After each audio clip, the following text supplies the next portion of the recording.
If you want to completely disable Gemini or Google Assistant on the Google Pixel 10a, first of all, we're gonna open Settings. Next, in Settings, you should be able to tap on your Google profile in here in order to go to these Google services.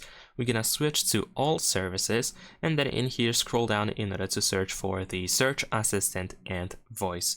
Once you go over here, you should be able to go to Google Assistant. Even if you use Gemini, you want to go to Google Assistant. And in fact, if you do use Gemini, you want to go to Digital Assistants from Google, and you want to switch from Gemini to Google Assistant. This is actually necessary at this moment. If you already use Google Assistant instead of Gemini, then that is fine. You can just skip that step, of course. Now we're gonna go to General Settings in here, and you can tap on this switcher in order to turn off Google Assistant. And there we go.